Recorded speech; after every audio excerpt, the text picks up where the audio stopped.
Vamos lá, pessoal, dando continuidade também à série de vídeos relacionados à equação do primeiro grau, ou melhor, a equação do segundo grau, tá certo? Nós vamos responder agora, pessoal, as equações incompletas do segundo grau, tá bom? Lembrando que o segundo vídeo, né, isso de equações do segundo grau, eu resolvi uma equação completa pelo método de Bhaskara, tá bom? Usando a fórmula de Bhaskara. Esse vídeo agora, pessoal, nós vamos resolver as equações incompletas. De antemão, pessoal, eu quero falar para vocês que a fórmula de Bhaskara não vai ser usada quando nós temos equações incompletas. Por quê? Porque a fórmula de Bhaskara ou o método da soma e do produto, que a gente vai ver em aulas posteriores, só podem ser usados, né? Só podem ser usados em equações completas, tá bom? Quando as equações forem incompletas, nós não podemos usar nenhum dos dois métodos, nem a fórmula de Bhaskara, nem o método da soma e do produto, beleza? Então aqui, pessoal, quando nós temos equações incompletas, nós temos que usar alguns artifícios algébricos, que eu vou mostrar para vocês agora, tá bom? Pessoal, eu vou usar aqui os 3 exemplos que eu coloquei no vídeo anterior, de equações incompletas. Aqui, pessoal, eu vou colocar o primeiro exemplo, que é x² menos 3x igual a zero. Se vocês puderam ver direitinho, com atenção, nós vimos que esse caso aqui, ó, tá certo? É o caso que o B é igual a zero. Ou melhor, que o C é igual a zero, desculpa. O C é igual a zero. Por que o C é igual a zero? Porque o C é o termo independente, o termo que não tem x. E vocês estão vendo, pessoal, que o termo que não tem x aqui, ele não existe aqui, ó. Ou melhor, ele existe só que é zero, né? Nesse caso aqui, o C ele é nulo. Nós só temos o A, que é o termo que está próximo do x², e o B, que é o termo que está próximo do x à primeira. O termo sem x, o termo que não existe x, ele está zerado, né? Ele está anulado, ele está nulo aí nessa equação. Então, pessoal, qual é a procedência, pessoal? Nesse caso aqui, ó, em particular, quando nós temos, pessoal, uma equação incompleta do segundo grau, cujo C é igual a zero, o que é que você faz? Você vai ter que usar um procedimento, pessoal, chamado termo em evidência. O que é termo em evidência, pessoal? É você olhar aqui, pessoal, para esse termo e para esse termo aqui e ver se tem algum termo que se repete nos dois ao mesmo tempo, ó. E eu estou vendo aqui, pessoal, que eu tenho, né? Como é que você faz essa análise, pessoal? Primeiro você faz a análise dos números. Pessoal, os números desses dois termos vão estar sempre nos coeficientes. Aqui, ó, e aqui. Nesse caso, pessoal, quando a gente olha para os números, nós vamos ver se esses números são divisíveis por algum termo em comum. Nesse caso aqui eu tenho 1 e menos 3. Nesse caso aqui, entre 1 e menos 3, pessoal, nós não temos termos em comum, termos que dividam os dois ao mesmo tempo. Aí você pode estar dizendo assim, ah, professor, mas tanto 1 como menos 3 pode ser dividido por 1. Pessoal, termo, tá bom? Termo divisível, né? É qualquer termo que seja maior do que 1, que divida os dois ao mesmo tempo. Então, entre 1 e menos 3, fora o 1, não tem nenhum outro que divida os dois ao mesmo tempo e dê um resultado exato. Então, entre 1 e menos 3, não existe termo em evidência, não existe termo em comum. Mas entre o x, pessoal, ao quadrado e o x, existe, pessoal. Nós estamos vendo aqui, pessoal, que tanto o x ao quadrado como o x, tem o x, né? Que ele é um termo em comum entre eles. Aí você diz assim, professor, não entendi. Por que que x ao quadrado e x aqui tem um termo em comum? Pessoal, pega comigo. Você concorda comigo que esse x ao quadrado aqui, ó, é x vezes x? X ao quadrado é x vezes x, ó. Menos 3x, pessoal. Você concorda comigo que esse 3 está multiplicando x? Nós já vimos, né, isso aqui, ó. Quando eu tenho um número pertinho de uma letra, no meio deles tem o que, pessoal? Tem uma multiplicação, né? Então, esse 3 está multiplicando x. Então, aqui eu tenho 3 vezes x. E tudo isso aqui igual a zero. Claro, pessoal. X ao quadrado é x vezes x. Menos 3x é a mesma coisa que 3 vezes x. Concorda comigo? Aí você diz assim, na parte do número, que é os coeficientes, você tem que olhar se existe um maior número, fora o 1, é claro, né? Que divide os dois ao mesmo tempo. Nesse caso aqui não tem, né? Então, entre os números não tem termo em comum. Mas entre as letras, pessoal, eu estou vendo que tem, ó. No x ao quadrado e nesse x aqui tem um termo em comum, que é quem? Nos dois, pessoal, tem o x aqui, ó. Que é em comum entre eles, ó. Entre esse termo e esse termo aqui, ó. Eu estou vendo que o x é comum entre eles, ó. Então, o que é que eu faço? Esse termo que eu estou vendo que é em comum, eu faço o quê? Eu repito ele, né? Estou vendo que o x aqui, eu repito ele, ó. Abro um parêntese, tá bom? E vou dividir, pessoal. O que é dividir, pessoal? É colocar o resto. O resto que eu não coloquei aqui, ó. Digamos, eu não peguei esse x aqui e coloquei em comum. O que é o resto que sobrou? O x, tá bom? Sobrou esse x aqui, ó. E sobrou quem tanto, pessoal? Sobrou esse x e sobrou quem mais, pessoal? Sobrou menos 3, né, ó. Foi o único, os termos que eu não coloquei em evidência. Esse x coloquei em evidência. Então eles morreram, né? Então o que foi que sobrou? Esse x e o menos 3. Tá bom? Então, coloco o x aqui, ó. E coloco o que restou dentro do parêntese. E tudo isso aqui eu vou igualar a zero. Certo, pessoal? Então vamos lá os finalmente, pessoal. Ó.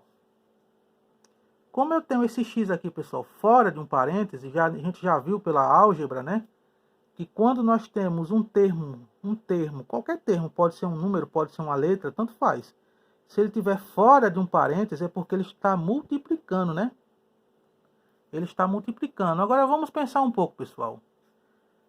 Se a multiplicação disso vezes isso dá zero, pessoal, a lógica, ou um ou outro é zero, né? Vê só. Pessoal, esse 2, se ele for multiplicado por um número e o resultado der zero, qual é a única lógica possível? É que esse 2 aqui está multiplicando um zero, né? A mesma coisa, pessoal, ó. Se eu tiver uma multiplicação por 3 e o resultado der zero. A única lógica possível, pessoal, é que o único número que está multiplicando 3 seja quem? Seja zero, né? Ou um, ou outro, né? Ou um fator, ou outro fator, tem que ser zero para o resultado dar zero. Ou os dois tem que ser zero, né? Os dois fatores tem que ser zero na multiplicação para a resposta dar zero. Estão entendendo aqui, pessoal? Ou um fator é zero, né? No caso aqui, 2 vezes zero só pode ser zero. Ou outro fator tem que ser zero. 0 vezes 3, zero. Ou os dois fatores tem que ser zero ao mesmo tempo, porque 0 vezes 0 é zero. Por que eu estou explicando isso aqui para vocês, pessoal? Vê só. Porque a gente, para responder isso aqui, eu vou ter que pensar nessa ideia, ó. X vezes x menos 3 só daria zero se isso aqui for zero ou isso aqui for zero, né? Então, ó, se isso aqui for zero, então a gente já encontrou a primeira raiz de cara. X é igual a zero, tá bom? Sempre é assim, pessoal, tá bom? Quando eu tenho uma equação incompleta cujo c é igual a zero, uma das raízes, que é o x, ó, porque a gente sempre vai fazer esse desmembramento aqui, ó, de colocar um termo em comum e fazer esse desmembramento aqui, sempre uma das raízes vai ser zero. Então a primeira raiz eu já encontrei, é zero. Porque se a multiplicação disso por isso dá zero, então isso aqui é zero. Então a gente já encontrou a primeira raiz. Ou isso aqui também é zero, né? Se isso aqui for zero, pessoal, então vai ser o quê? X menos 3 igual a zero, né? Ou isso é zero, ou isso aqui é zero. Ora, pessoal, isso aqui sendo zero, eu já posso determinar um valor para x, né? Como? X vai ser igual, esse menos 3 aqui, ó, tá subtraindo, passa para lá o quê? somando, né? Então a gente já encontrou, pessoal, a segunda raiz dessa equação. Por quê? Porque uma equação do segundo grau, pessoal, tem que ter duas raízes, né? Então, toda vez que eu tiver uma equação incompleta cujo C é zero, então uma das raízes é zero. E a outra você vai encontrar, né, fazendo esse desmembramento. Nesse caso aqui em particular, nesse caso dessa equação, quem vai ser as raízes? Conjunto de solução. Uma raiz é zero e a outra raiz é 3. Então, respondemos aquela equação incompleta, cujo C é zero. Tá bom? Então, vamos aqui para o segundo caso, pessoal. Nesse segundo caso aqui, eu já estou vendo o contrário. Nesse caso aqui, o C, que era o termo independente, era zero, porque não tinha. Nesse caso aqui, o C já tem, ó, que é o termo independente sem o X, né? Ó. Já nesse caso aqui, pessoal, o que não tem é quem? É o B, que é o termo que tem X a primeiro, ó. O B não tem aqui, ó. Tá certo? Então, nesse caso aqui, é um caso cujo B é igual a zero. Aí, pessoal, o que é que a gente vai fazer? Nesse caso aqui, vocês viram que eu tive que fazer essa historinha aqui de desmembrar, né? Colocar um termo em evidência, ver qual é o termo em comum entre eles e colocar em evidência, certo? Nesse caso aqui, pessoal, eu não tenho um termo em comum entre eles. Mas eu posso fazer o seguinte, ó. Posso fazer o seguinte. Esse menos 9, já que é um termo independente sem o x, que não tem x, eu posso jogar ele para o outro lado. Então ficaria assim, ó.